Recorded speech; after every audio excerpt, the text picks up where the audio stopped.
นี่ครับพี่น้องกับดักหนูสบายดีพี่น้องมื้อนี้มาอยู่กับ2เบาทองคือเก่าเนาะ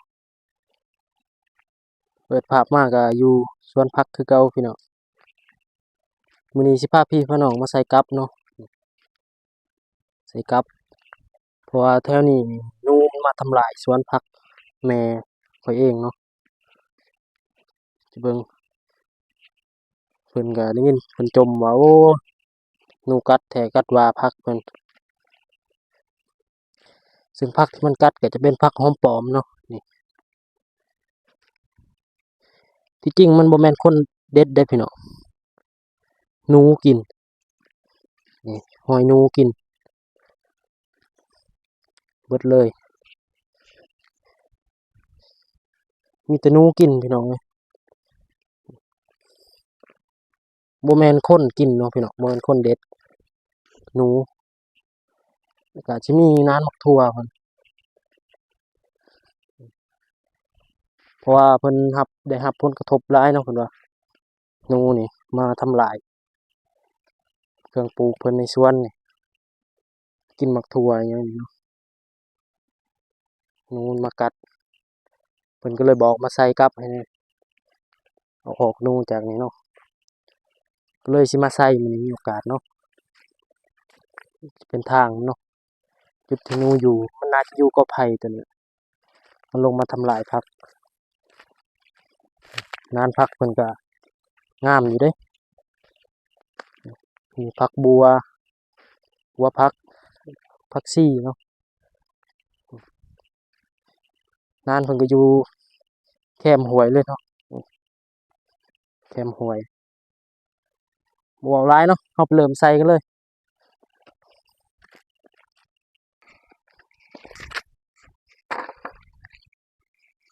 ผ่าเหยื่อก่อนอันดับแรกบ่ยากตอนใส่ผ่าเหยื่อตอนใหญ่ๆกับเท่าใด6ลังมาลุ้นเบิ่งเนาะโชคสิมานอยู่บ่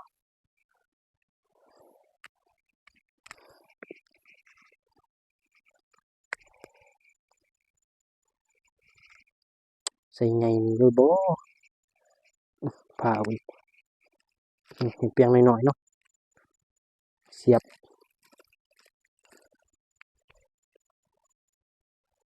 นี่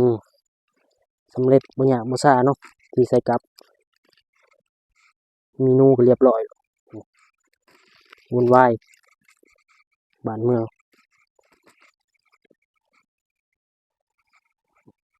อือครึ่งๆแล้วบ่เคยใส่จักเทื่อพี่น้องเคยอยู่แต่ดนแล้วบ่ได้มาใส่มาลองใส่มื้อนี้กับ6ลัง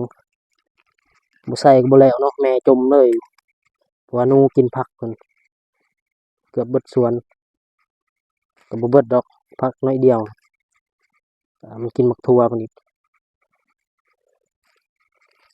นี่สิประมาณนี้พี่น้องไปเริ่มใส่กันเลยนี่จะเป็นจุดแรกพี่น้องเอ้ยมาลองเบิ่งเพราะว่าเห็นคือห้อยทางมันไปเนาะมาลองเบิ่งจุดนี้โศกเฮาก็มีเด้มาลองเบิ่งเนาะ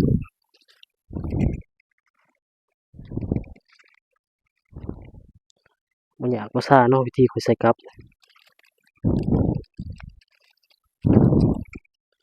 หมามันก็กินกับหนีบคอมันเลยบ่มีหยังซับซ้อน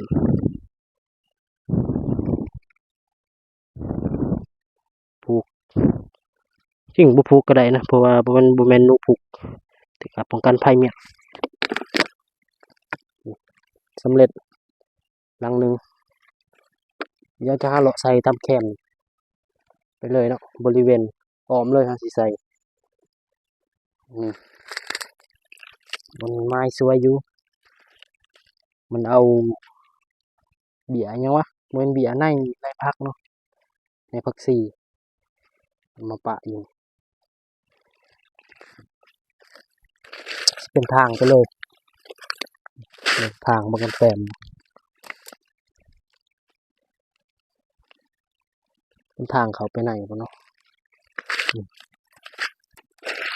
มันจะเป็นทางมันเนาะอยู่แคมป์น้ำเลย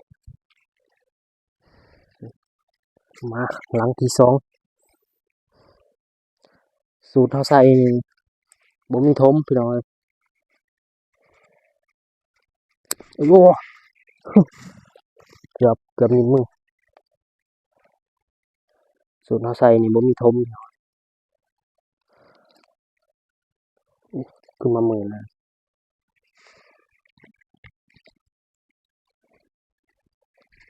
ยือมีมือโซ่เลยสินี่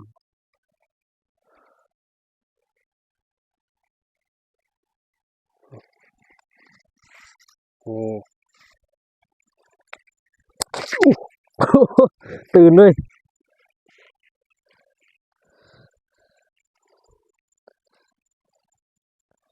ยากเหลือที่ใส่กับ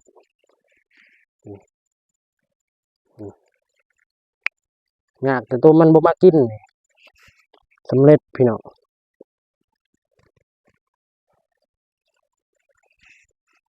บุปลาเขาเลยนี่เห็นบ่ขี้มันขี้หนูบุกใส่ในเลยตรงนี้ในปลา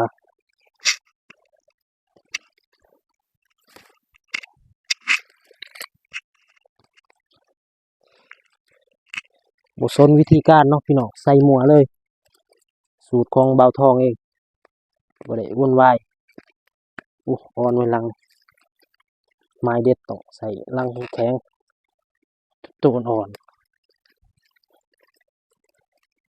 เลือกกลับก่อนลัง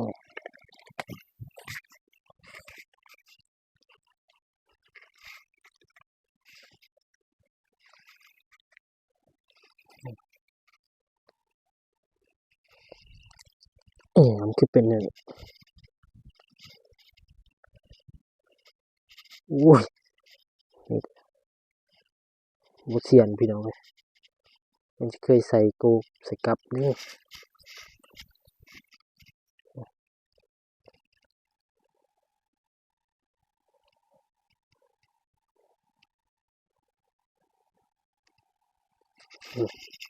ถ้ามีตกปิ่นนี่บ่อยู่หรอก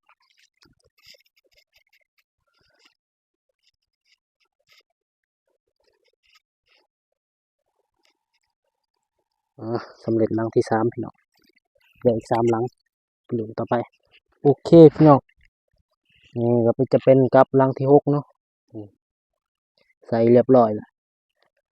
ติดแคมน้ำเลยลังนี้เพราะว่าเห็นทางมันเนาะทางมันเที่ยวไปพูนก็เลยใส่เนาะสรุปใส่แล้วเนาะตอนนี้หาลังเดี๋ยวมาลุ้นเบิ่งมื้ออื่นเนาะว่าสิมานหรือบ่กับ6ลังโอ้แดดเริ่มออกแล้วเพราะว่าเฮามาใส่แต่เว้นเติบเนาะมื้อนี้สีแรงๆก็ย้านมันค่ำเนาะเพราะว่าทางมาก็ไกลเติบสามสิฮอดบ้านก็ว่าสิอดนานนี่จักเล็กจักน้อยเนาะแล้วก็ค่อยกลับเนาะเครื่องปลูกก็จะมีหลายอย่างอยู่เนาะ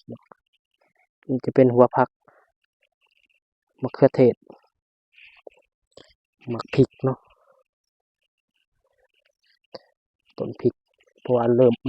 เป็นหมากแล้วพี่น้องแม่ข้อยปลูกเนี่ยแล้วก็มีหอมเนาะหอมป่นผักหอมป่นแพรวมะเขือฝรั่งมะละขี้นกหลายอย่างเนาะปลูกแล้วก็จะเป็นหัวผักบัวเนาะผักบัวนี่ก็ผักหอมป่นอีกแล้วถั่วดินเพิ่นก็ปลูกเด้อพี่น้องถั่วดินผักชีแล้วก็มักมี่มักถั่วสลัด มักอึก็มีโอ้ครบสุดเลยเนาะพี่น้องมะเขือเทศนี่ก็ลายที่กกนี่ก็แม่นเป็นหมากเลยนี่เป็นหมากแล้วจะเป็นหมักถั่วเหย้าพี่น้องหมากเหย้าๆถั่วนี่เห็นบ่ทุกคนหอยนูมกินบ่เห็นเนาะนูมขึ้นกัด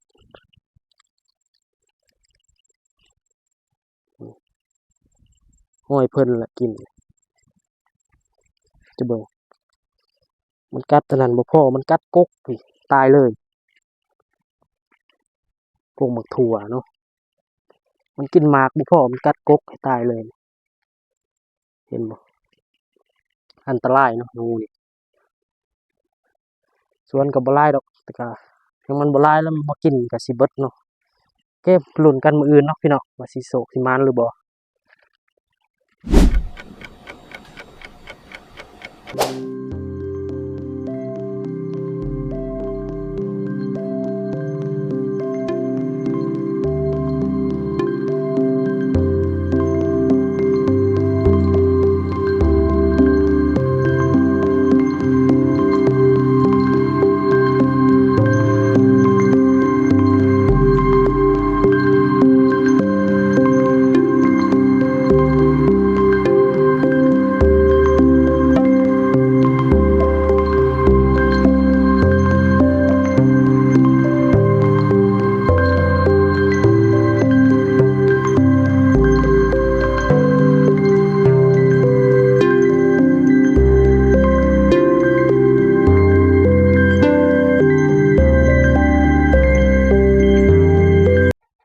สิพามาเบิ่งความอันตรายของกล้วยเนาะตื่นมาตอนเช้าก็มาเบิ่งสวนเนาะเบิ่งมันเฮ็ดนี่ก็จะเป็นหัวเนาะประตูเข้าจนว่าหักครึ่งเลย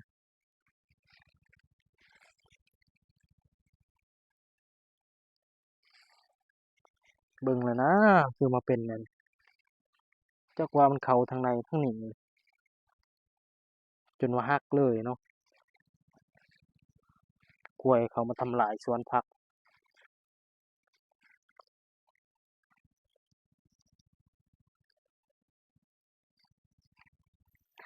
อ่ติโถจนว่าหักเป็นตอนๆเลยหักเลย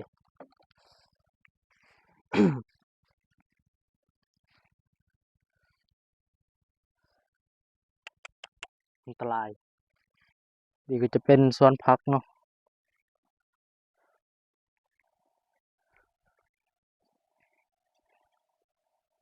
น่าจะบ่เหลือพู้เบิดเลยกล้วยเหยียบหอยบักใหญ่นี่พู้มุนอุยปุยนานผักหอมป่น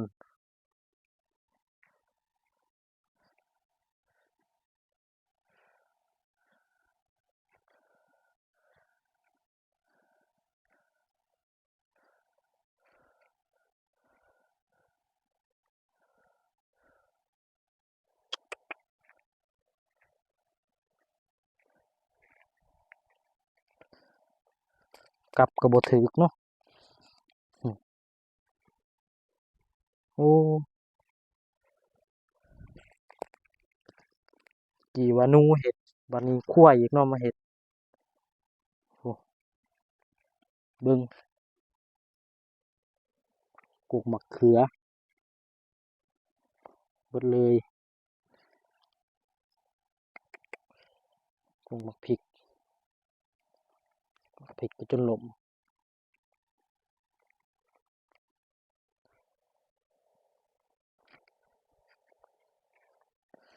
จะเบิ่งหอยมันความใหญ่โอ้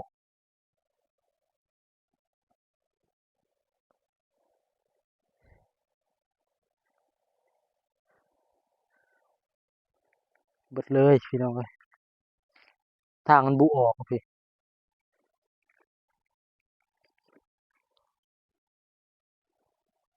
ซึ่งหัวเฮาบ่แน่นหนาพอเนาะ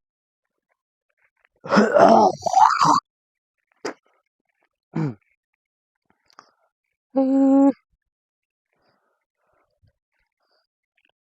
เบิดเลยนี่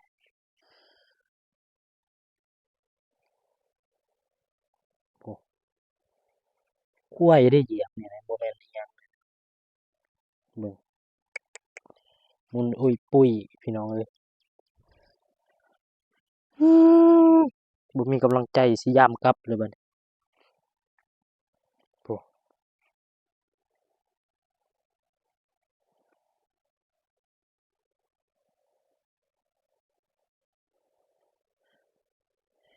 หมุนเบิดเบิ่งนี่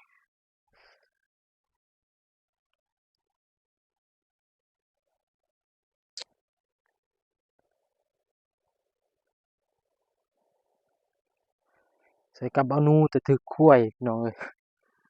ตึงเกินอือหมุนเบิดเลย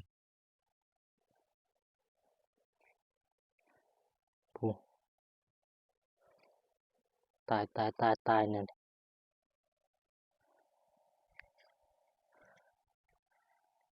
นี่จะเป็นกับเฮาใส่ว่านนี่เนาะอืมถือว่ามื้อนี้บ่มานเนาะพี่น้อง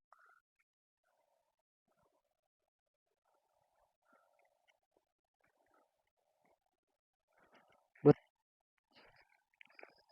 เบิดอันนั้นควายมาเฮ็ดเวียกคืนนี้แนวใดหนูสิมาซื้อ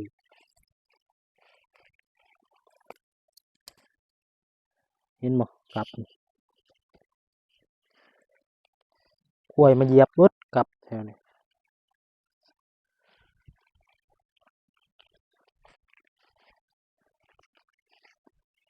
เบิ่งเบิดเลยสวนผักเฮาอันตรายเด้อควาย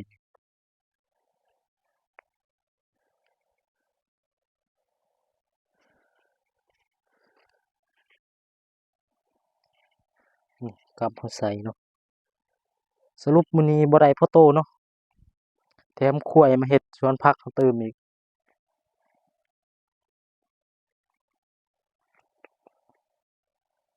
คลิปนี้ก็ส่ำนี้เนาะพี่น้องบ่ได้เห็นหนูเห็นไหนดอกบ่มานพี่น้องเดี๋ยวคลิปหน้ามาแก้มือเนาะเบิดเลยสวนผักแม่ข้อย